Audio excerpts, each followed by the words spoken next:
जय हिंद मेरे शेरों, नमस्कार। कैसे हो आप सब? उम्मीद है सभी बहुत अच्छे, शानदार, लाजवाब हैं। एकदम आप सभी की तैयारी, एकदम पढ़ाई बहुत अच्छी, बहुत शानदार वाली चली हुई है। तन पे वर्दी पाने का जो सपना आप सभी ने देखा है, उसे भरजोर पूरा करने के लिए आप लगातार कोशिश कर रहे हैं। और इस बात में कोई दो राय नहीं है कि आप सभी एक ज़बरदस्त वाली मेहनत कर रहे हैं। लेकिन साथियों, मैंने देखो बहुत बार आपको ये बात बताई है कि आज के समय में सिलेक्शन लेना एक रणनीति है, एक स्ट्रैटेजी है आज के समय में सिलेक्शन लेना। और आप सभी को ये ज़रूर चाहिए, अगर आप सिलेक्शन लेना चाहते हैं, कि आप केवल ऐसा नहीं है बस जो आया सामने उसको पढ़ते चले गए। एक तरीके से आपको पढ़ना है। वो चीज़ें, कौन सी चीज़ें पढ़नी हैं, कौन सी चीज़ें छोड़नी हैं, चलो ये तो हम आपको बताते रहेंगे। कंटेंट ही आपको उतना मिलेगा जो अप टू द एग्ज़ाम होगा, लेकिन उसको दोहराना, उसके टेस्ट लगाना, ये आपको करना है। तो अभी मैं आपसे 3 उम्मीदें कर रहा हूँ। एक तो आप सारी क्लास ले रहे होंगे, दूसरा आप मॉक टेस्ट सारे दे रहे होंगे, तीसरी चीज़, क्लास के नोट्स से और मॉक टेस्ट में जो नहीं क्वेश्चन हो रहे हैं उनको कॉपी में नोट करके उनका रिवीजन कर रहे होंगे। इतना कौन कौन कर रहा है, फटाफट एक बार बता दीजिए।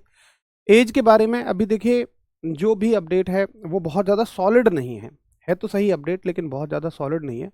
और आप मेरा नेचर जानते हैं कि मैं तभी आपको कोई अपडेट देता हूँ जब वो बिल्कुल ठोस होती है, बिल्कुल सॉलिड होती है।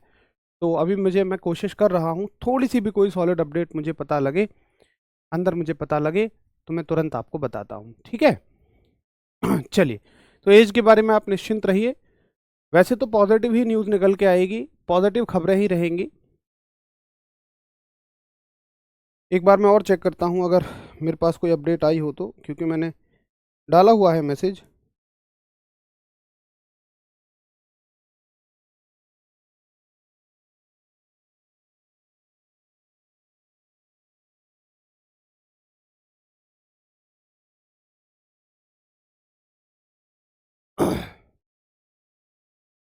चलिए जी। देखो, टेस्ट सीरीज आपको मिली तो हुई है भाई, आप देखिए ना, जाके पेड टेस्ट सीरीज में जाइए, वहाँ पे परचेज नहीं करनी है। पेड फोल्डर का मतलब आपको परचेज नहीं करनी है, जिन्होंने कोर्स लिया है उनकी ऑटोमेटिकली खुल जाएगी। एप्लीकेशन में जहाँ क्लासेस दिखती हैं वहाँ टेस्ट सीरीज नहीं है, पेड टेस्ट सीरीज में जाइए, वहाँ पे टेस्ट सीरीज मिलेगी।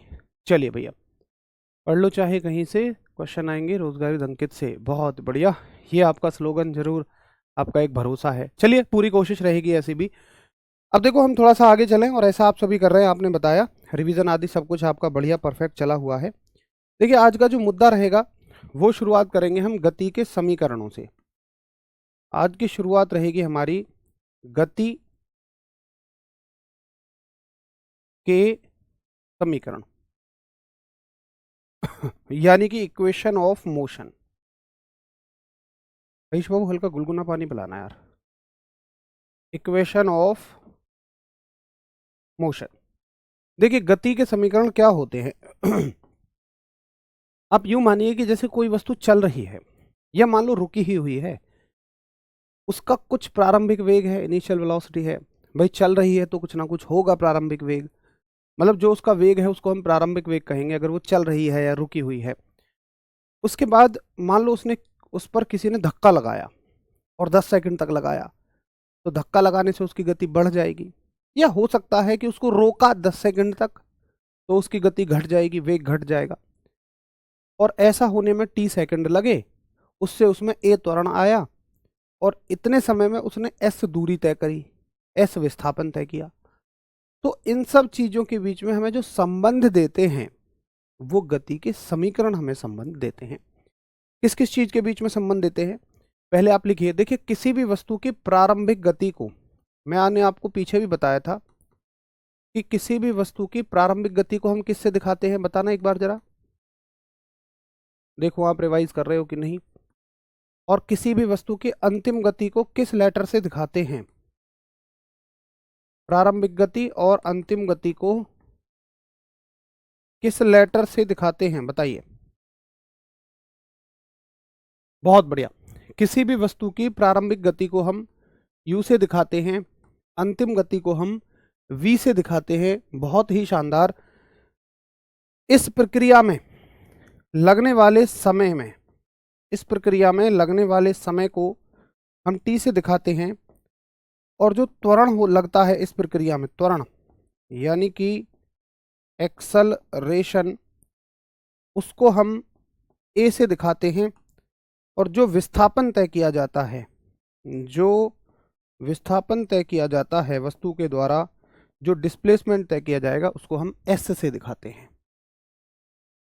तो यहाँ पे 5 पैरामीटर हैं किसी भी वस्तु की गति को पूरी तरह परिभाषित करने के लिए। इन पांचों पैरामीटरों में संबंध देते हुए 3 समीकरण मुझे मिलते हैं, 3 इक्वेशन मुझे मिलती हैं। कौन कौन से 3 समीकरण हैं? उन्हीं को हम गति के समीकरण कहते हैं। तो देखो सवाल आता है कि बताइए गति के समीकरण किसने दिए, है ना?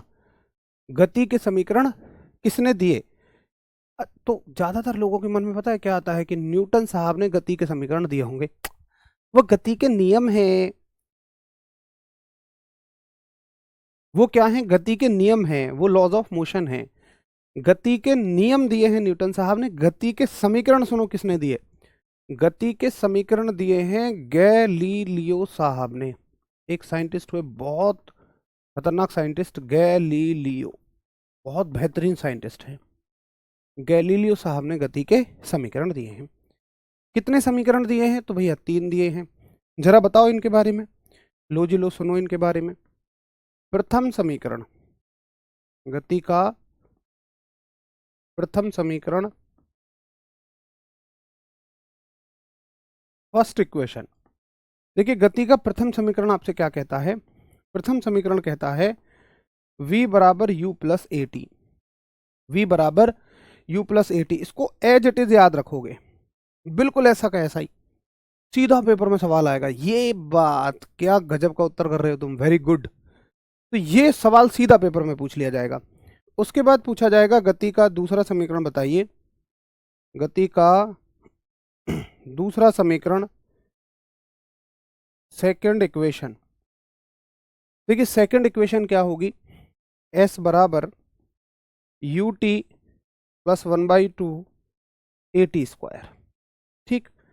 गति का दूसरा समीकरण क्या है? s बराबर u t plus 1/2 a t square. और दोस्त गति का तीसरा समीकरण, तीसरा समीकरण, third equation, as it is याद रखना जो मैं बता रहा हूं। ये होगा v स्क्वायर बराबर u का स्क्वायर प्लस 2as। ये एज इट इज गति का आप तीसरा समीकरण याद रखोगे। बोलो भैया, ये तीनों याद हो जाएंगे। पहला समीकरण v बराबर u प्लस ए टी, दूसरा समीकरण s बराबर यू टी प्लस हाफ ए टी स्क्वायर, तीसरा समीकरण v स्क्वायर बराबर यू स्क्वायर प्लस 2as। फटाफट एक बार थम्स अप करो। हाँ जी, क्लियर है। सवाल कैसे आएगा? 2 तरह के सवाल बनेंगे, एक सीधा सवाल बनेगा, एक घुमा के सवाल बनेगा। जो सीधा सवाल बनेगा वो यही होगा कि बताओ गति का पहला समीकरण कौन सा है, या दूसरा कौन सा है, या गति का तीसरा समीकरण कौन सा है। सीधा सीधा पूछा जाएगा।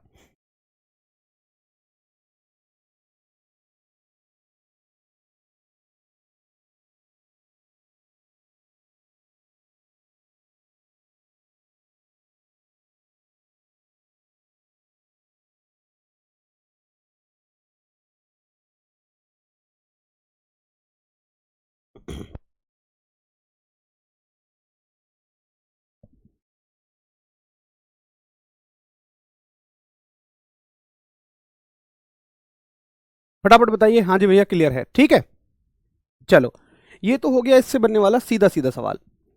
अब देखो इससे बनने वाले घुमाकर सवाल कैसे होते हैं, सुनिए। आपसे सवाल पूछेगा, क्वेश्चन देगा कि बताइए गति का पहला समीकरण किसके बीच में संबंध देता है? गति का प्रथम समीकरण, प्रथम समीकरण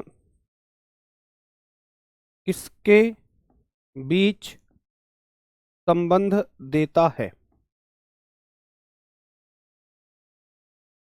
ये इससे घुमाकर बनने वाला सवाल रहेगा। ऑप्शन होंगे वेग व समय, दूसरा ऑप्शन होगा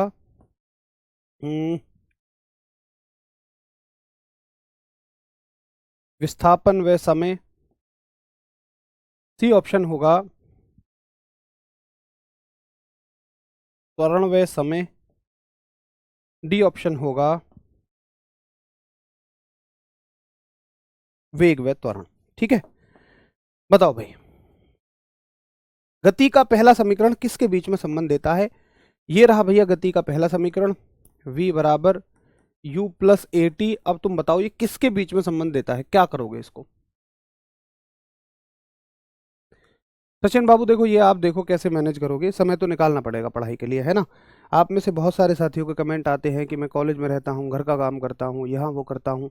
देखिए मैं सारी चीज़ें समझता हूँ, हर चीज़ आपकी जेन्युइन है, लेकिन आप एक चीज़ समझ लीजिए कि जब एग्जामिनर पेपर बनाएगा तो वो इसलिए पेपर को आसान नहीं बनाएगा क्योंकि सचिन जो है इस कॉलेज में रहता है सारे दिन, उसके पास समय नहीं है।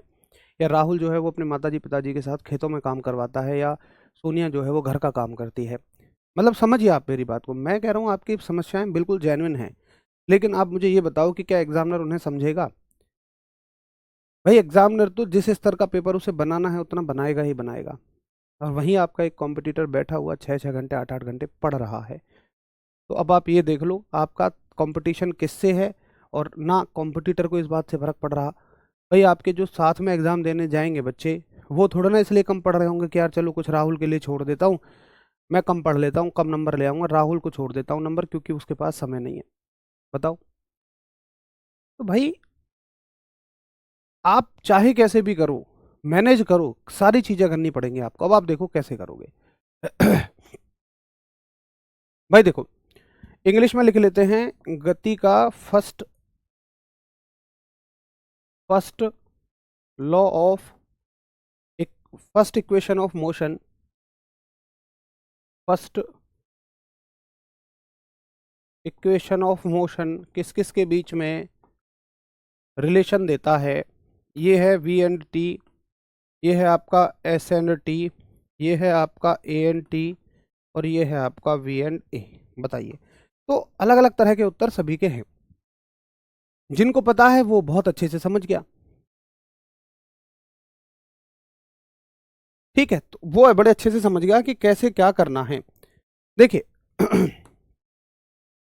कोई कह रहा है जी इसमें तो 1 2 3 4 चार चीजें हैं, वेग है, त्वरण है, समय है। भैया इसमें तो सब कुछ में सही समय दे रहा है ना, इसमें तो सारा सब कुछ सही से दिख रहा है मुझे, सब में संबंध दिखा रहा है।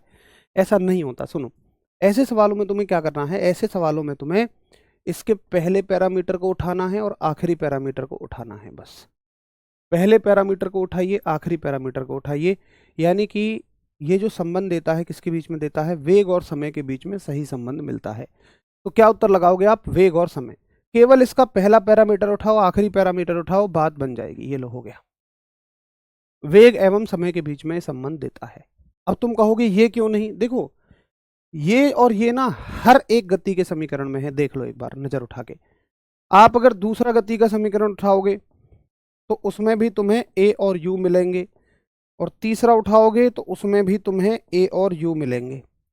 तो ए और यू गति के हर समीकरण में होते हैं, इसलिए इनको हम कहीं नहीं लेते। अगर सवाल पूछा जाए कि बताओ गति का दूसरा समीकरण किसके बीच में संबंध देता है, तो दूसरा समीकरण एस और टी के बीच में संबंध देता है। पूछा जाएगा गति का तीसरा समीकरण किसके बीच में संबंध देता है, तो भैया जी ये वी और एस के बीच में संबंध देता है। आगे सवाल आपको समझ में कि गति का पहला समीकरण, दूसरा समीकरण और तीसरा समीकरण किस किस के बीच में संबंध देता है। तो तीसरा, अब दूसरा समीकरण आ जाए तो आप कहोगे अच्छा देखो इसको ना वो ऐसे सवालों में वो विस्थापन ना कह के स्थिति कह देता है। हालांकि देखो बात दोनों एक ही है, स्थिति और विस्थापन दोनों बात एक ही है, तो कंफ्यूज मत होना, ऐसे सवालों में ये कहेगा। तो 3 घुमाकर बनने वाले सवाल पूरी तरह से क्लियर हो गए। एक बार फटाफट हम सब करो, हाँ जी भैया तीनों सवाल क्लियर है, और बहुत इंपॉर्टेंट है ये तीनों सवाल। तो गति का दूसरा समीकरण स्थिति और समय के बीच संबंध देगा, गति का तीसरा समीकरण वेग और स्थिति के बीच संबंध देगा, वेलोसिटी और डिस्प्लेसमेंट के बीच में, पोजीशन के बीच में आपको संबंध देगा।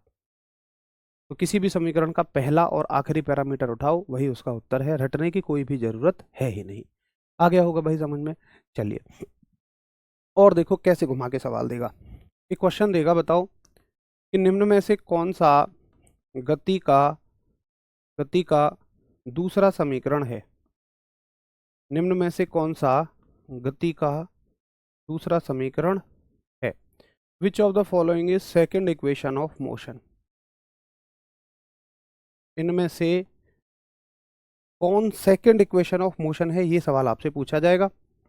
ए ऑप्शन है एस बराबर यू प्लस 1/2 AT स्क्वायर। ध्यान से देखना सारे ऑप्शंस को। एस बराबर यू टी प्लस 1/2 AT। तीसरा ऑप्शन है 2s बराबर 2UT प्लस ए टी का स्क्वायर। डी ऑप्शन है एस स्क्वायर बराबर u T square plus 1/2 AT square. ये बहुत शानदार सवाल है भाई, मतलब मैं कह रहा हूं घुमा के बनाया है तो घुमा के बनाया है, ध्यान से देखो।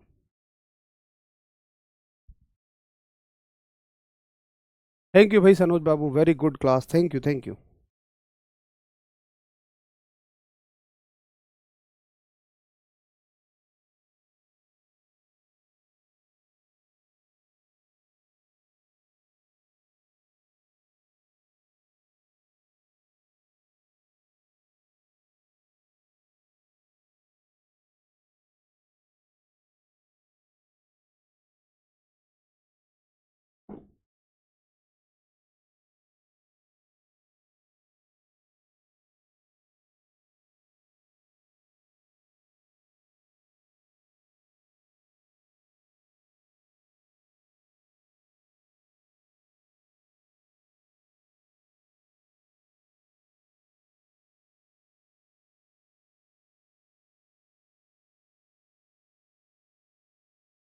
बहुत बढ़िया। एक भाई ने तो अंगूठा लगा दिया जी, सारे ऑप्शन गलत हैं। और देखो जो सवाल सीधे होते हैं ना उस पे सभी का उत्तर एक जैसा होता है, लेकिन जो सवाल घुमा के पूछे जाते हैं ना उस पे सबका अलग अलग उत्तर होता है। इसका मतलब ऐसे सवालों को तुम पेपर में गलत करके आते। सुनो मेरी बात, ये घुमा के सवाल है भाई। तुम कहोगे, एक साथी ने जिसने कहा है कि जी सारे ऑप्शन गलत हैं, क्योंकि वो कह रहा है कि मास्टर जी गति का दूसरा समीकरण तो ये होता है, और ऐसा तो एक भी ऑप्शन है नहीं। क्यों नहीं है? क्योंकि यहाँ पर टी नहीं है, तो ये गलत मान लिया उसने। वो कह रहा है जी यहाँ पर स्क्वायर नहीं है। वो कह रहा है जी यहाँ पर देखो दो होता ही नहीं है। और वो कह रहा है जी एस का स्क्वायर नहीं होता, टी का स्क्वायर नहीं होता। देखिए एक बात मेरी समझना, कि जब भी ऐसा सवाल आ जाए ना, तो अगर एक बात बहुत ध्यान से सुनना, बहुत ध्यान से देखो, आप कैसे भी करके इनकी घातों को चेंज नहीं कर सकते हैं भाई। इस जिसके ऊपर कोई घात नहीं है उसकी एक होती है, इसकी घात एक है तो एक ही होगी, इसकी भी एक होगी, इसकी भी एक होगी, इसकी भी एक होगी, इसकी दो ही होंगी। तो आप चाह के भी घातों को तो चेंज नहीं कर सकते। तो जो ऑप्शन घातों को चेंज कर रहे हैं उनको तो टक से काट दो। कौन घातों को चेंज कर रहा है? ये s की पावर 2 लगा रहा है, ये गलत हो जाएगा। ठीक है, चलो घात को तो आप चेंज नहीं कर सकते हो। अब देखिए, और आप किसी के साथ से t अगर हटा रहे हो तो बाकी कोई चेंज तो होना चाहिए था भाई। आप कहीं से अगर t हटा रहे हो तो कोई चेंज तो होना चाहिए था। ये ना t हटा रहा है, t हटा दिया और कोई चेंज नहीं है, तो ये गलत हो जाएगा। ये भी देखो, इसने भी घात को चेंज किया है, तो ये भी गलत हो जाएगा। तो वैसे तो मुझे क्लियरली समझ में आ रहा है, अब जो बचा हुआ है वही तो उत्तर हो गया। लेकिन ये समझ में नहीं आ रहा यार भैया, मिल तो ये भी नहीं रहा इससे। देखो, इसने इसको ऐसे कैसे चेंज किया है। आप क्या करो कि पूरे समीकरण में 2 से गुणा कर दो। ऐसा हम कर सकते हैं। देखिए, बराबर के निशान के इधर हम जिस संख्या से गुणा करें, बराबर के निशान के उधर भी हम उस संख्या से गुणा कर सकते हैं, उससे कोई फर्क नहीं पड़ेगा। भाई एक बात बताओ ना, मान के चलो 4 बराबर 4 है, अगर तुम दोनों साइड 2 से गुणा कर दो तो क्या फर्क पड़ जाएगा? 8 बराबर 8 हो जाएगा। अरे 2 से काट दो, 4 4 ही तो रहेगा ये। तो दोनों साइड उसी संख्या से गुणा करने से कोई फर्क नहीं पड़ता। तो आप जब इधर 2 से गुणा करोगे तो ये 2s हो जाएगा, और जब इधर 2 से गुणा करोगे तो देखो होगा क्या, कि जब इसमें 2 की गुणा होगी तो 2ut हो जाएगा, और इसमें 2 की गुणा होगी तो 2/2 AT स्क्वायर हो जाएगा। 2 से 2 कट जाएगा, तो ये बनेगा 2s बराबर 2ut प्लस AT स्क्वायर। तो ये इसने घुमा दिया है इसको। बोलो ये सही है? ये इस तरीके से इसको घुमा के दे रहा है आपको, इस तरीके से आपको घुमा के दे रहा है। मेरा आपसे पढ़कर 2025 में आर्मी जीडी का पेपर क्लियर किया है, अभी उसका फिजिकल नहीं आया है। एआरओ आगरा का, एआरओ आगरा का जल्दी शेड्यूल आ जाएगा। अब की बार थोड़ा ज्वाइनिंग में बदलाव किया है, फेजों में बदलाव किया है, इसकी वजह से ऐसा हो रहा है। अब बताओ भाई, समझ आ गया? समझ गया सर, मैं घूम गया था। हाँ, यही तो बात होती है कि ये घुमाकर बनने वाला सवाल ही था। तो पता है, थोड़ा सा दिमाग लगाना, ये सवाल अगर पेपर में आ गया ना भाई, तो ये मान लेना कि कुल 10% बच्चा सही करेगा, 10-15% बच्चा, 20% बच्चा, बाकी सब ज्यादातर ऐसे सवालों को गलत करके आएंगे। एक और सवाल दो घुमा के, दोबारा से देख लो। देखो, मैंने देखा कि यार इधर 2 की गुणा है, तो मुझे ये समझ में आ रहा है कि मुझे क्या करना पड़ेगा, 2 की गुणा करनी पड़ेगी। और अगर तुम 2 की गुणा यहां कर रहे हो तो फिर तुम्हें सब में करनी पड़ेगी। इसमें 3 टर्म है, 3 पद हैं, 1 पद, 2 पद और 3 पद। तो तीनों में तुम्हें 2 की गुणा करनी पड़ेगी, यहां भी करनी पड़ेगी, यहां भी करनी पड़ेगी और यहां भी करनी पड़ेगी। बस क्लियर है? बोलो क्लियर। फटाफट से बताओ कि हाँ जी भैया, मुझे आपकी बात समझ में आ गई है। अब देखो, एक और घुमा के बनने वाला सवाल देखो। जैसे आपसे बोलेगा कि गति का प्रथम समीकरण कौन सा है। गति का प्रथम समीकरण, फर्स्ट इक्वेशन ऑफ मोशन, गति का प्रथम समीकरण कौन सा है? बहुत ध्यान से देखना। v² बराबर u प्लस ए टी, या v माइनस यू अपॉन ए बराबर टी, या v बराबर u प्लस ए टी का स्क्वायर, या v बराबर you square plus A T. बताओ। पहले वो ऑप्शन हटा दो जिसने घातों को उल्टा पुल्टा कर रखा हो। घात कभी चेंज नहीं हो सकती है, संख्याएं बदल सकती हैं लेकिन घात कभी चेंज नहीं कर सकती हैं। RWA वाले सभी सही करेंगे। बहुत बढ़िया भाई आदराम, मेरे शेर। ये गजब का जोश आपका, ये जो जुनून दिखाई पड़ता है, इसमें एक बात ही अलग है।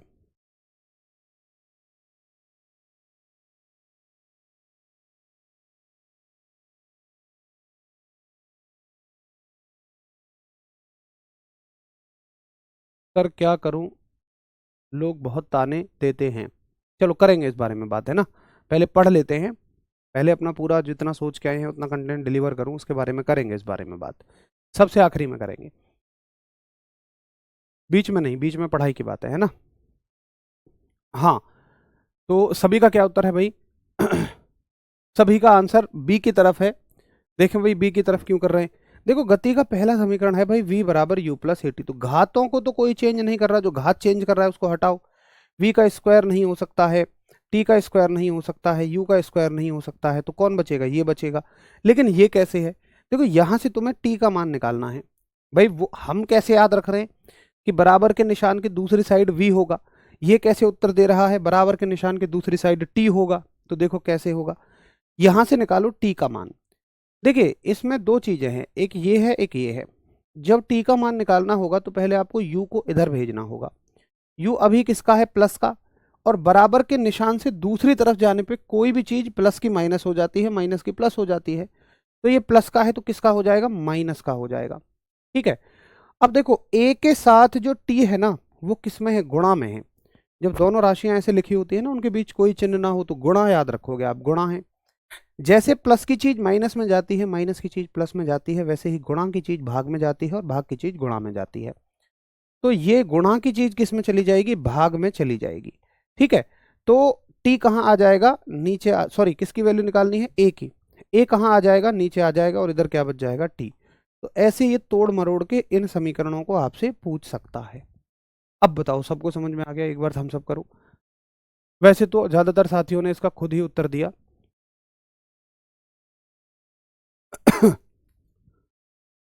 बाकी सभी ने एकदम बहुत बढ़िया उत्तर दिया है।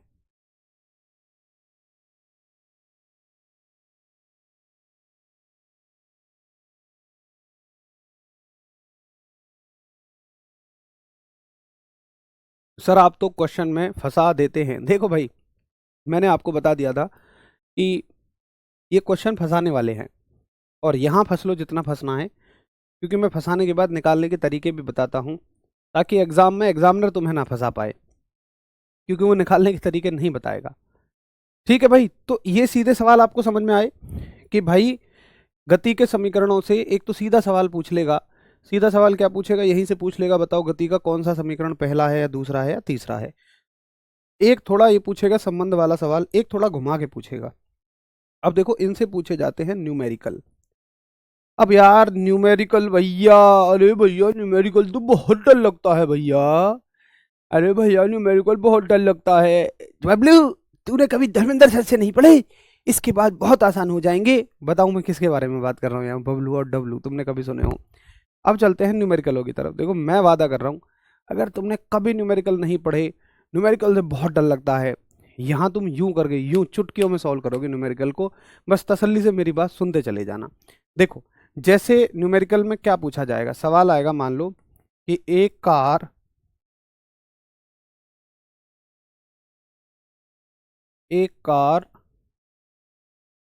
विराम अवस्था से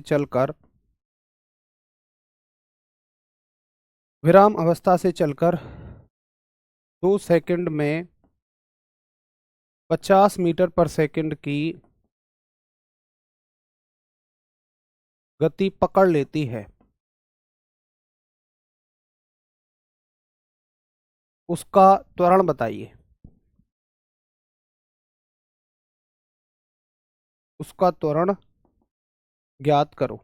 यानी कि a car take up a velocity of 50 metre per second in 2 second from stationary. Find acceleration. Find acceleration. बताओ भाई, इस सवाल को कैसे करोगे? देखिए, एक बात ध्यान रखना कि ऐसे सवालों में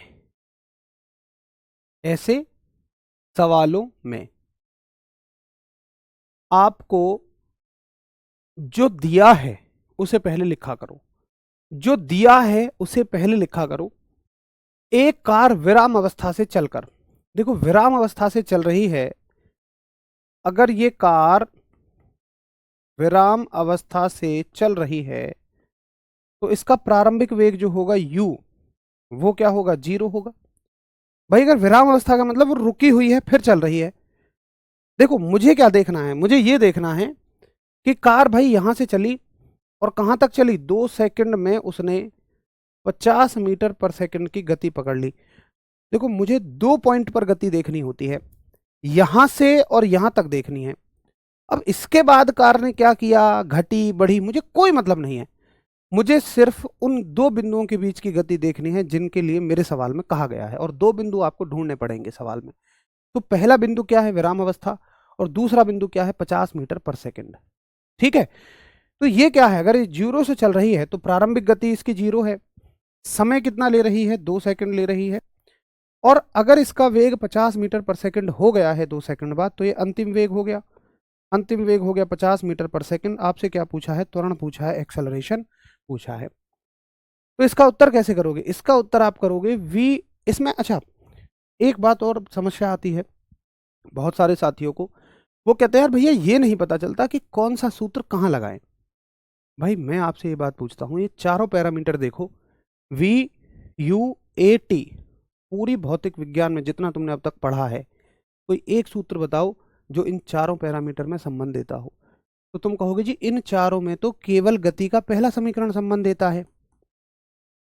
गति के समीकरण छोड़िए, पूरी फिजिक्स में केवल यही एक सूत्र है, फर्स्ट इक्वेशन ऑफ मोशन ही है, फर्स्ट इक्वेशन ऑफ मोशन, जो इन चारों में संबंध देती है। अब बताओ क्या कंफ्यूजन है? मैं कह रहा हूं भाई एक ही फॉर्मूला है जो इन चारों के बीच में संबंध देता है, फिर बताओ क्या संबंध, क्या कंफ्यूजन है इस बात में? तब तो ये भाई कंफ्यूजन वहां होता है कि जी 4 फॉर्मूले हैं, कौन सा लगाऊं। यहां तो समझ में आ रहा है कि भाई इन चारों के बीच में एक ही चीज है जो संबंध देती है, और वो क्या है? v बराबर u प्लस ए टी। तो v की वैल्यू कितनी है भाई? 50। u की वैल्यू कितनी है? 0। a की वैल्यू हमें निकालनी है, और t की वैल्यू कितनी है? 2। तो 50 बराबर 0, तो 0 हो जाएगी। ये हो जाएगा a गुणा 2। 2 से कितने बार कट जाएगा? 25 बार कट जाएगा। और a की वैल्यू कितनी हो जाएगी? 25 मीटर पर सेकंड स्क्वायर। तो a की वैल्यू कितनी आ रही होगी आपकी? 25 मीटर पर सेकंड स्क्वायर। ये आ गया आप सभी का उत्तर। त्वरण का मात्रक क्या होता है? मात्रक जरूर याद रखा करो। Metre per second square. बताओ फटाफट से, क्लियर है? बिल्कुल हो जाएगी भाई, बिल्कुल हो जाएगी। राहुल सर की केमिस्ट्री से जीडी की केमिस्ट्री है ना, निश्चिंत रहिए। अब एक साथी कहेगा भैया क्या ए बराबर वी माइनस यू बटे टी को लगा सकते हैं? बिल्कुल लगा, तो वो भी ठीक है, कोई दिक्कत नहीं है भैया, वो इसी से तो निकलता है, इसी से तो आया है वो सूत्र भी।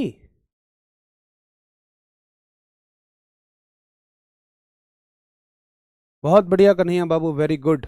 हम फंसने वाले नहीं हैं, आरडब्ल्यू के स्टूडेंट हैं, वेरी गुड वेरी गुड। हाँ हाँ अंकित, बिल्कुल हो जाएगा मेरे भाई। धर्मवीर एक बार वीडियो देखो, मैंने आपको बताया है, उसके लिए 3 सब्जेक्ट होना कंपलसरी है। मैं देख लेता हूँ, ठीक है आदर्श भाई, मैं एक बार इस चीज को देख लेता हूँ, ऐसा क्यों हुआ है।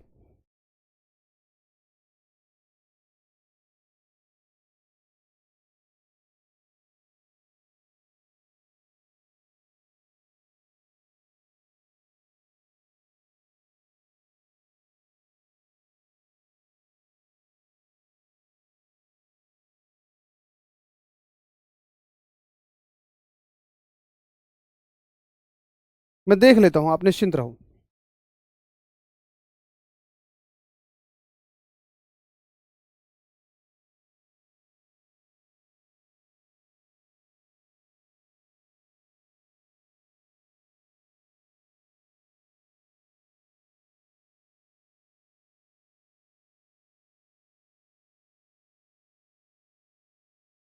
चलो ठीक है, अब देखो एक सवाल और मैं करके दिखाता हूं, जो कह रहे हैं एक बार और समझाओ, एक सवाल और करके दिखा देता हूं, आपको समझ में आ जाएगा। देखो दूसरा सवाल देख लो, कोशिश करना तुम भी थोड़ी थोड़ी सी। जैसे वो कहेगा कि एक बस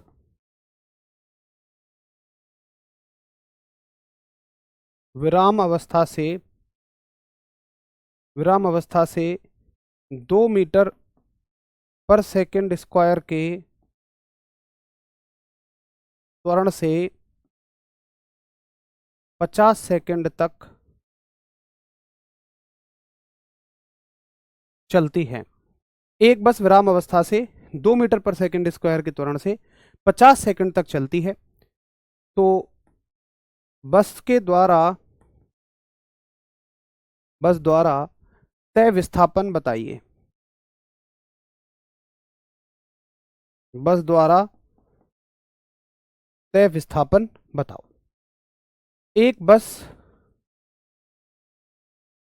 स्टेशनरी से 2 मीटर पर सेकंड स्क्वायर के एक्सेलरेशन से 50 सेकंड तक चलती है, तो बस के द्वारा तय डिस्प्लेसमेंट बताओ। बस के द्वारा तय विस्थापन बताइए। ठीक है, बताओ भाई बस के द्वारा तय विस्थापन कितना होगा। अब इसमें वो चीजें लिखो जो सवाल में दे रखी हैं। देखिए सर मैं 2025 में भटक गया था और एग्जाम में रह गया, मैं ये भी जानता था सिलेक्शन सिर्फ आरडब्ल्यू ही दिला सकता है। देखो यार यादराम यादव भाई, ये बड़ी गहरी बात आपने सुनी है और समझी है। देखिए आप लोग ना मतलब हैं तो बहुत समझदार, लेकिन आप जल्दी से भरोसा कर लेते हैं। और मैं आपको एक सलाह आज ये दे के जा रहा हूँ कि सोशल मीडिया पे जो भी आपको दिखे, कैमरे पर जो भी आपको दिखे, मैं ना केवल पढ़ाई के मामले में कह रहा हूँ ये बात, मैं हर तरीके से कह रहा हूँ, उस पर कभी भरोसा मत करिए, चाहे वो मैं ही क्यों ना सही। अगर सोशल मीडिया पर आकर मैं अच्छी अच्छी बातें बना रहा हूँ, अपने बारे में बहुत बढ़िया बढ़िया कह रहा हूँ, तो आप मुझे अच्छा मत मानिए जब तक आप मुझे डायरेक्टली ना जानते हो, या आप किसी ऐसे इंसान से बात ना करें जो मुझे बहुत अच्छे से जानता हो। और अच्छे से वो जानेगा सिर्फ जो उसके साथ रह सकता है। ये बहुत बड़ी बात कह रहा हूँ, मैं अपने लिए भी कह रहा हूँ इस चीज़ को। तो आप कभी भी किसी की बातों पर भरोसा मत करिए, वो बड़ी बड़ी बात कर रहा है। ऐसे तो नेताएं भी देखो कितनी बड़ी बड़ी बात करते हैं। इसलिए आप ना हमेशा चीज़ों को ये सोचा करो कि यार, यार कि हो कैसे पाएगा ये, मतलब इसे करने के लिए कितनी मेहनत चाहिए और कौन इतनी करा रहा है। बस बाकी तो आप समझ ही गए हैं। देखो भाई एक बस विराम अवस्था से चलती है, तो विराम अवस्था का मतलब प्रारंभिक वेग 0 है, 2 मीटर पर सेकंड स्क्वायर के त्वरण से, त्वरण कितना दे दिया आपको, एक्सेलरेशन दे दिया 2 metre per second square, 50 second तक चलती है, समय कितना दे दिया, 50 सेकंड दे दिया। बस के द्वारा तय विस्थापन बताइए, इसके द्वारा तय की गई दूरी बताइए। बताओ भाई, अब मुझे ये बताओ कि यू ए एस और टी, इनमें से U, A, S और T इनमें से कौन सही संबंध नहीं देता है?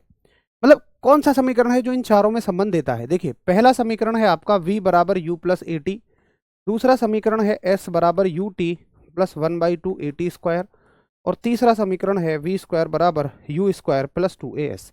तीन समीकरण है। अब मुझे ये बता दो, ये चारों राशियां इन तीनों समीकरणों में से किस में मिल पा रही हैं? देखो भाई, अगर इसको देखोगे तो V नहीं है, अगर इसको देखोगे तो सब कुछ है, अगर इसको देखोगे तो सवाल में V नहीं है, इसलिए मैं इसे नहीं लगा सकता। तो मैं कौन सा समीकरण लगाऊंगा भाई? मैं लगाऊंगा दूसरा समीकरण। ठीक है, मैं लगाऊंगा दूसरा समीकरण, और दूसरा समीकरण है S बराबर यू टी प्लस हाफ ए टी स्क्वायर। S बराबर u t plus 1/2 AT square, ये समीकरण में लगाऊंगा। अब देखो, मुझे S की वैल्यू निकालनी है। यू टी, देखो भाई, U की वैल्यू है 0 और T की वैल्यू कितनी है 50। U की वैल्यू है 0, T की वैल्यू है 50 प्लस 1/2, A की वैल्यू कितनी है निकालनी है 2 है, और T की वैल्यू कितनी है 50 है। तो 50 का क्या कर दोगे स्क्वायर। अब देखो, कैलकुलेशन सीखो आप। अगर 0 में 50 की गुणा कर दोगे तो 0 हो जाएगा, 2 से 2 कट जाएगा, और 50 का स्क्वायर का मतलब 50 में 50 की 2 बार गुणा। तो S बराबर 0 को तो छोड़ दो, 5 पंजे 25 और 2 0 यहाँ पर होंगी, तो ये हो जाएगा 2500 मीटर। मीटर क्यों आएगा? क्योंकि यहाँ पर मीटर लगा हुआ है। अब बताओ, मेरे किसी एक भी साथी को ना समझ आया हो? देखो यार, थोड़ा सा ना बस ध्यान दिया करो। मेरे हिसाब से अगर तुमने बिल्कुल तुम्हें नहीं आता था ना, और तुमने ध्यान से मेरी बात सुन ली होगी, तो तुम्हें सवाल समझ में आ गया होगा। ऐसा होना नहीं चाहिए कि कोई ये कहे भैया मैंने बहुत ध्यान से देखा फिर भी नहीं समझ में आया। लेकिन फिर भी कोई हो तो बताओ। मैं भाई एक नहीं 4 बार बताऊंगा आपको, लेकिन समझा के भेजूंगा। और दूसरी बात, मैं ना, देखो, लगाने को तो मैं ये भी कह सकता था कि सीधा यहां से शुरू करो, लेकिन मैं वहां से शुरू नहीं करता हूं। मैं वहां से शुरू करता हूं हमेशा जहां आप अटकते हो।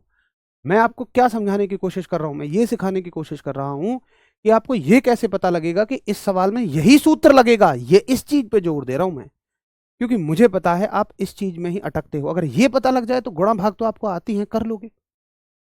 तो मैं ये तो बहुत जगह मिल जाएगा तुम्हें, किताबों में मिल जाएगा जी, ये सवाल है ये सूत्र लगेगा। बात है ये क्यों लगेगा, तो ये जरूरी सुनना है। बिल्कुल जीरो से बात करता हूं मैं, जीरो से। चलो दोबारा देख लो, एक बार थम्सअप करते जाना। जितना जो दोबारा पूछ रहे हैं केवल अब वो साथी मुझे थम्सअप करेंगे। सवाल किसी भी न्यूमेरिकल को करने की पहली प्रक्रिया ये होती है कि आप उसमें से दिए गए डेटा को लिख पाएं। तो क्या आपको ये समझ में आता है? एक बार थम्सअप करते रहना कि भैया विराम अवस्था का मतलब प्रारंभिक वेग 0 है। ये त्वरण दिया हुआ है, त्वरण को ए से दिखाते हैं। भाई ये चीज़ें अब आपको याद होनी चाहिए कि त्वरण को ए से दिखाते हैं, और ये 2 मीटर पर सेकंड स्क्वायर दिया है, 50 सेकंड समय दिया हुआ है, और हमसे दूरी पूछी है, विस्थापन पूछा है, तो वो एस से दिखाएंगे। अब इन चारों राशियों में कौन ऐसा सूत्र है जो लगता है? तो आप कहोगे कि भैया इन चारों राशियों में केवल और केवल ये सूत्र है जो लगता है। यहां तक बात समझ में आ गई है? इस बात में कोई डर नहीं है कि भैया मुझे ये बात समझ में आ गई है कि इन चारों राशियों में यही सूत्र लगता है। अब इसमें बस मान रखते चले जाओ, वैल्यू रखते चले जाओ। भाई S की वैल्यू पूछी है, U की वैल्यू 0 है, T की वैल्यू 50 है, 1/2, A की वैल्यू 1/2 तो ऐसा ही रखूंगा, A की वैल्यू 2 है, और T की वैल्यू कितनी है 50 है, तो 50 का स्क्वायर। तो S बराबर 0 में 50 की गुणा कितना हो जाएगा 0, 1/2। अच्छा देखो, 2 से 2 कट जाएगा, ये 2 से 2 कट जाएगा, ये क्या है 50 का स्क्वायर, 50 का स्क्वायर। तो 0 प्लस 5 पंजे 25 और 2 0 हो जाएंगे। भाई 50 में 50 की गुणा तो ऐसे ही कर लोगे ना। देखो ये जो जीरो वाली गुणा होते हैं इनको तो डायरेक्टली कर लिया करो। कैसे? बस 5 में 5 की गुणा कर लो, कितनी है 25, और कितनी जीरो बची 2, तो दोनों को मिलाकर लिख दो। अब मुझे बताओ यार, 2500 में जीरो जोड़ोगे तो 2500 ही तो उत्तर आएगा, 2500 मीटर। अब बताओ सबको समझ आया? वो स्पेशल लिखो जिनको पहले समझ में नहीं आया था। भाई अनिरुद्ध बाबू देखो, इस क्वेश्चन को पूरा इंग्लिश में लिखना फिर वो डबल बात हो जाएगी, समय वेस्ट है। ये तो इतना तो यार, एक बस तो सबको भी समझ में आती होगी यार, कि बस हिंदी या इंग्लिश में। बाकी मैंने टेक्निकल टर्म्स लिख दिए हैं। एक बस स्टेशनरी से 2 मीटर पर सेकंड स्क्वायर के एक्सेलरेशन से 50 सेकंड तक चलती है, तो बस के द्वारा तय डिस्प्लेसमेंट बताओ। तो ये तो बस यार चलती है, ये सब तो मेरे हिसाब से इंग्लिश वालों को भी समझ में आते होंगे। तो जहाँ चीज़ें पूरी लिखनी होती है मैं पूरी लिख दूंगा, बाकी इन चीज़ों में तो कॉपरेट कर लिया करो इंग्लिश वाले भैया भी। बाकी आप देखते हैं कि मेरी हर एक लाइन लिखी होती है प्रॉपर, हिंदी में भी और इंग्लिश में भी। बोलो क्लियर है? अरे बताओ बताओ आरुषि, बताओ क्या डाउट है आपका? डाउट बताओ क्या है? ठीक है, एक सवाल दे दूं भाई, एक सवाल दे दूं? चलो एक सवाल तुम लोग दिखाना करके, ये रहा तुम्हारे लिए सवाल। और मैं कह रहा हूं कि एक बस का वेग,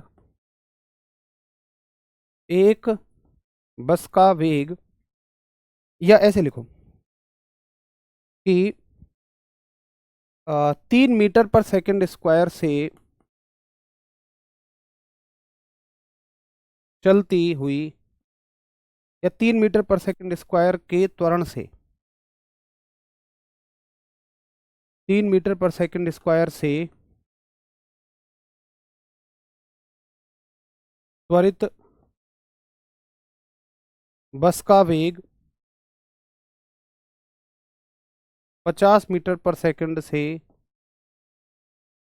75 मीटर, या और ज़्यादा ले लो इसको, है ना, उत्तर उल्टा पुल्टा आएगा, से 150 मीटर पर सेकंड होने में तय विस्थापन ज्ञात करो। बताओ भाई कि ए बस accelerating with 3 meter per second square achieve its velocity from 50 metre पर सेकेंड टू 150 मीटर पर सेकेंड। ये मैंने एक्सेलरेशन के आगे क्वेश्चन मार्क लगा दिया। बताओ भाई। चलो बहुत बढ़िया लवगिरी, आपकी वजह से ही बस मैंने रेलवे साइंस फाउंडेशन बैच पूरा करा था। वेरी गुड वेरी गुड, तो आप तो बिल्कुल साइंस में एक्सपर्ट बन गए होंगे। सर साइंस कौन पढ़ाता है? अभिषेक बाबू मैं समझ नहीं पा रहा हूँ क्या कह रहे हो, साइंस ही तो चल रही है ये भाई। साइंस में फिजिक्स जो है मैं कराता हूँ, और केमिस्ट्री और बायोलॉजी भावना मैडम कराएंगे आपको, है ना। बताओ।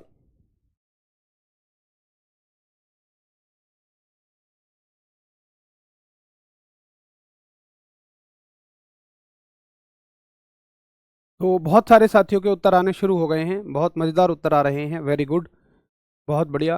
अरे बबीता ये बताओ, 0 सेकंड, पहली चीज़ तो आपसे त्वरण पूछ रहे हैं, और त्वरण सेकंड में नहीं आता है।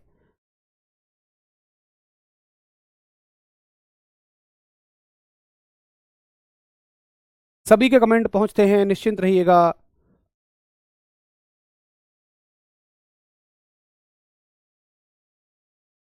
भाई नोट्स सभी बनाओ, अगर आपके पास बुक है नहीं है, नोट्स बनाओ। सर नोट्स बनाने हैं आप दोगे? हैं नोट्स कौन देता है भाई? अरे वो तो हैंड रिटन नोट्स आपको मिलेंगे, लेकिन भाई तुम भी बनाओ यार। पता है ये बेकार की चीज़ है कि नोट्स दे दो मिलेंगे। नोट्स हमेशा वो चीज़ होती है जिसको तुमने खुद से लिखा, उसका मतलब नोट्स होता है। अभिषेक गुज्जर बाबू, ये साइंस ही चल रही है। साइंस में 3 चीज़ होती हैं, फिजिक्स है, केमिस्ट्री है, बायोलॉजी है। फिजिक्स मैं करा रहा हूँ, केमिस्ट्री भावना मैम कराएंगी हैं, और जब केमिस्ट्री खत्म हो जाएगी वही आपको बायोलॉजी भी कराएंगी। चलो अब देखो कैसे करोगे। ऑप्शन क्यों दूंगा यार, इसमें ऑप्शन की क्या जरूरत है भाई? अगर तुम्हें 100% कॉन्फिडेंट है तो न्यूमेरिकल सवाल है, एक ही उत्तर होगा इसका।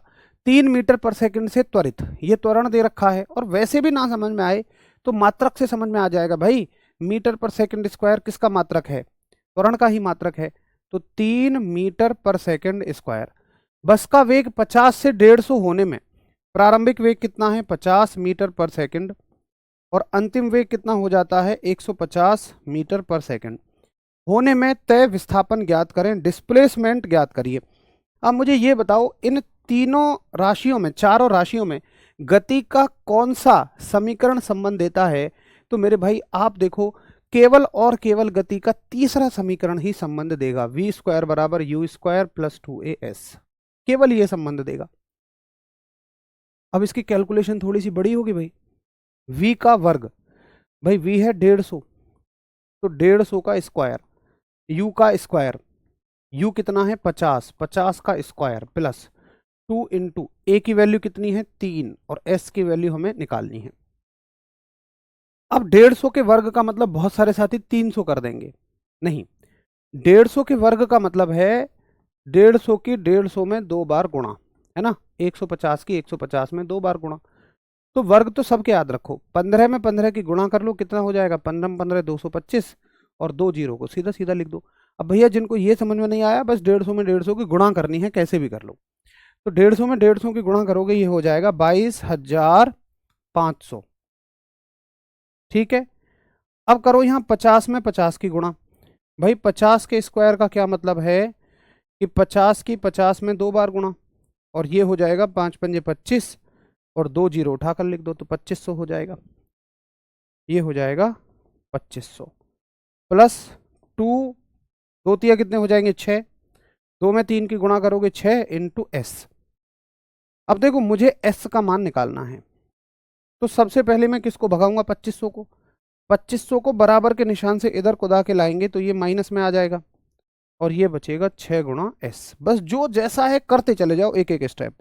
22,500 में से 2500 घटाओगे तो सीधे सीधे 2000 बच जाएंगे भाई, कितने बच जाएंगे, सॉरी 20,000, 20,000 बराबर 6 गुणा एस। अब अगर आपको एस का मान निकालना है तो 6 जो गुणा में है वो इधर किस में जाएगा, भाग में, क्योंकि भाई एस का मान निकालना है। तो एस कहेगा 6 से कि भाई हमारा तो मान निकल रहा है, अब हमारा तुम्हारा साथ यहीं तक है, जाओ यहाँ से। अब 6 के पास क्या ऑप्शन है भाई, 6 या तो इधर रह सकता है या तो इधर। अब इधर अगर गुणा में है तो इधर किस में जाएगा, भाग में, तो ये किस में आ जाएगा, नीचे भाग में आ जाएगा। बस अब इसको सॉल्व कर लो। अब 20,000 में 6 का भाग करना है, जैसे भी आप कर लो, जैसा आपको आता हो। अगर किसी भी तरीके से नहीं आता है तो सीधा बस डिवाइड कर लो बच्चों वाले तरीके से, ये लो 20,000 में 6 का भाग, 6 तिया 18, कितने बचेंगे, 2 बचेंगे, एक जीरो उतार लोगे, 6 तिया 18 और 20 में से 18 गए तो 2, फिर एक जीरो उतार लोगे और 6 तिया 18, 2 बचेंगे, फिर एक जीरो उतार लोगे, 6 तिया 18, फिर कितने बचेंगे, 2 बचेंगे। अब जीरो कहाँ से उतारोगे, तो दशमलव लगाओगे और एक दशमलव के बाद हम जीरो लगा सकते हैं, 6 तिया 18। लेकिन अच्छा हम जीरो बढ़ा सकते हैं, एक एक जीरो बढ़ा सकते हैं, लेकिन ये तो आगे आगे 3 तक ही चलता चला जाएगा ना, तो इसको यहीं छोड़ देंगे, ये खत्म ही नहीं होगा कभी। तो उत्तर हो जाएगा आपका कि भैया विस्थापन जो आएगा वो 4 बार 3, 1 2 3 4.3 इतने मीटर का विस्थापन आएगा। बताइए जी, क्लियर है? सर जी 6 प्लस का है तो विकास उससे क्या हो गया, देखिए मेरी बात को समझिए।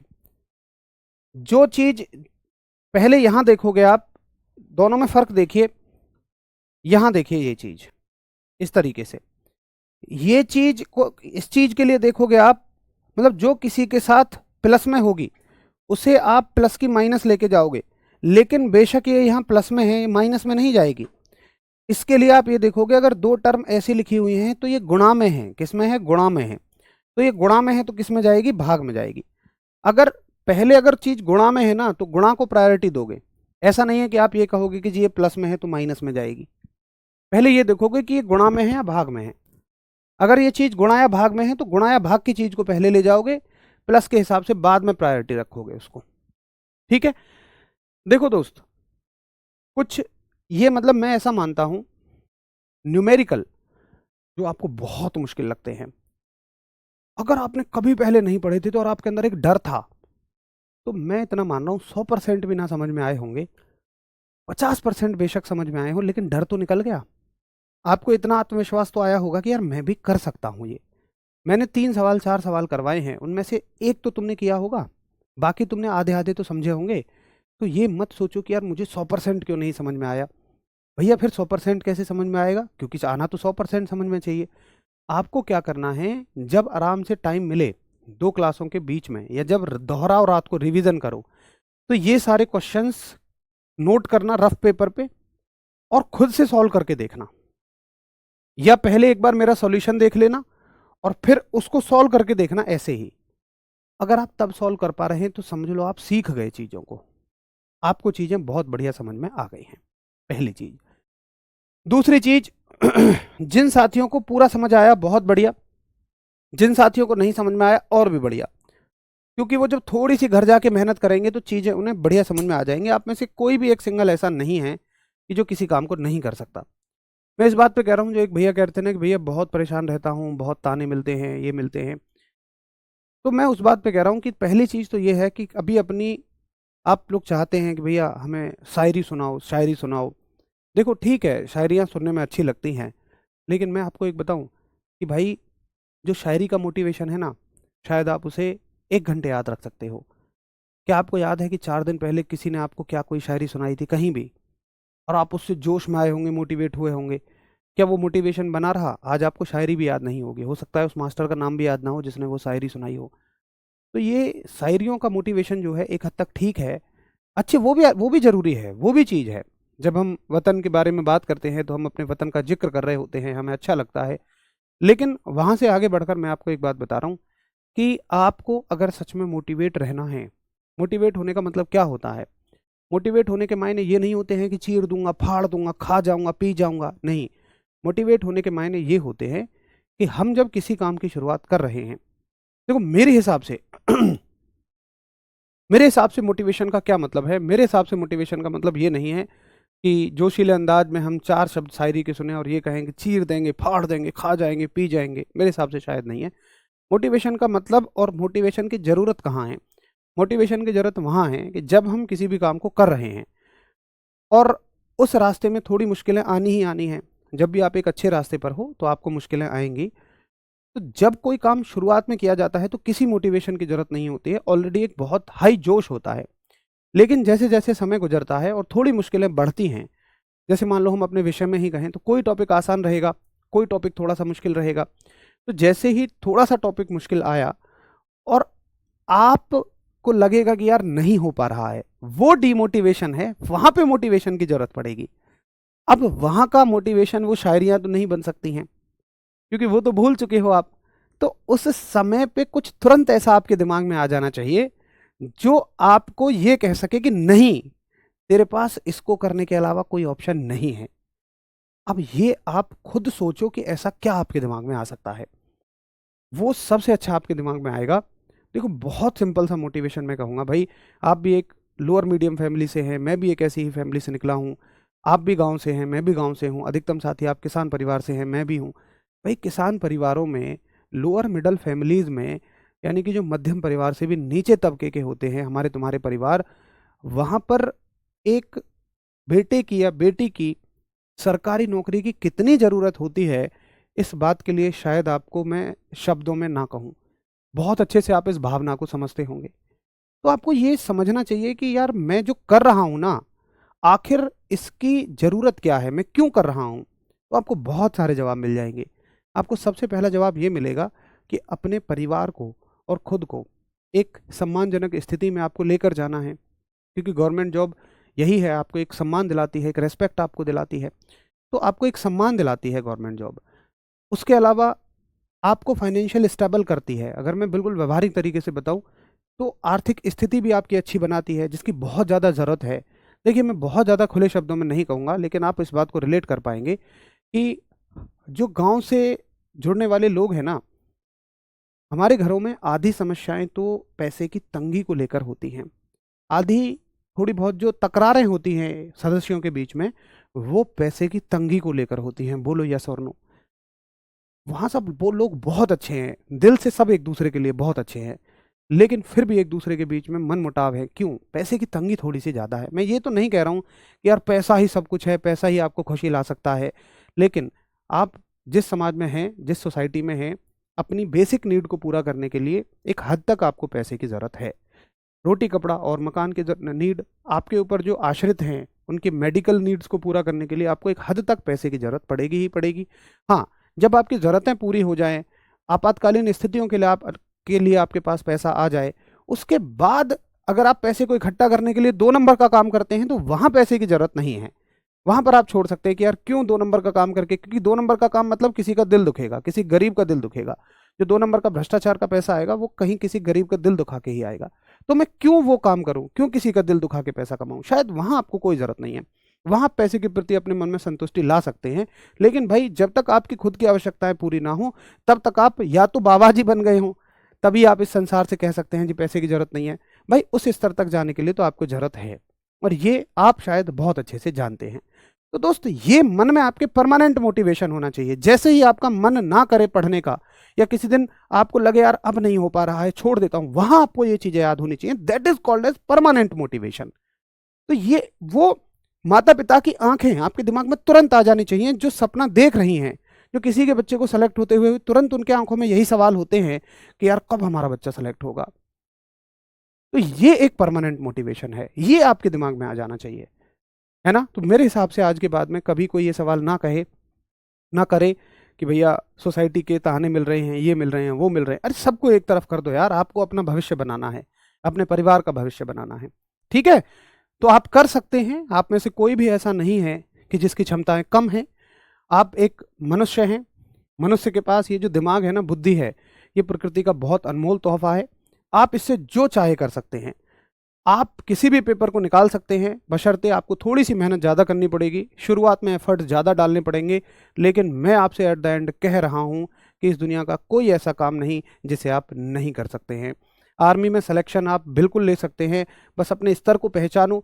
अगर आपको लगता है कि चीज़ें मुझे अभी नहीं आती हैं, बेसिक मेरे वीक हैं, तो थोड़ी सी मेहनत आपको ज़्यादा करनी पड़ेगी। वो शेर व शायरी शोर वोर से सिलेक्शन नहीं होता है। आप समझिए मेरी बात को, आप जो कहते हैं, मैंने कहा वो एक अलग एंगल पे ज़रूरी है। लेकिन जब आपके बिल्कुल बेसिक ही जीरो पड़े हैं तो जोशीली शायरियाँ सुनने से आपको सवाल नहीं बन जाएगा।